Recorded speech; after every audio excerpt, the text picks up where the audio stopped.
You're watching Mirror 7 News. Stay informed, stay ahead for more news.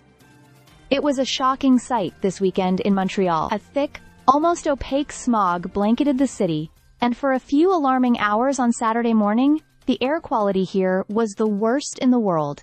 Yes, worse than even Jakarta or Kinshasa. This ranking wasn't just based on perception, but hard data. The city hit an air pollution level of 112 micrograms of fine particulate matter per cubic meter. To put that in perspective, anything above 35 is already considered poor.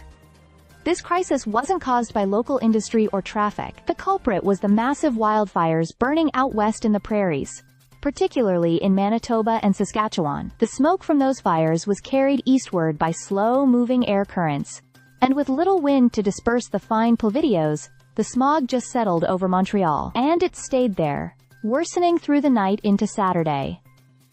Health officials and meteorologists were quick to issue warnings. Environment Canada urged people to stay indoors, especially in areas like Laval, the Laurentians, and the eastern townships. Vulnerable groups, young children, seniors, pregnant women, and people with respiratory or heart conditions were advised to avoid outdoor activities entirely, but even healthy individuals were at risk.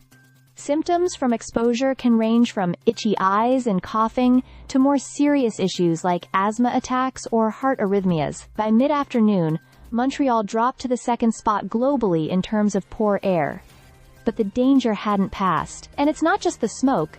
There's a heat wave adding to the public health challenge. Temperatures are climbing past 30 degrees Celsius, with humidity pushing the humidex to near 40. Nights aren't offering relief either, staying well above 20 degrees Celsius, making rest difficult, and increasing the risk of heat exhaustion or even heat stroke. Dr. Claudel Pétrin-Desrosiers, a physician who specializes in environmental health, emphasized the longer-term concern. She warned that repeated exposure to poor air, especially during summer wildfire seasons, can have deep and lasting effects on public health, including increased risks of dementia, cancers in children, and exacerbation of existing cardiovascular and respiratory conditions. And it's not just physical health.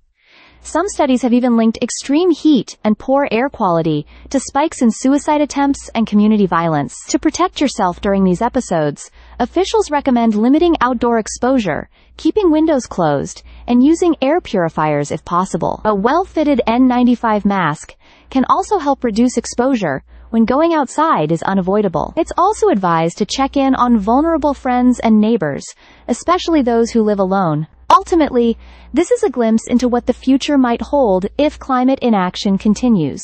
More heat, more fires, more smog, and the burden will fall not just on the environment, but on our hospitals, our communities, and our daily lives. Stay subscribed for more videos.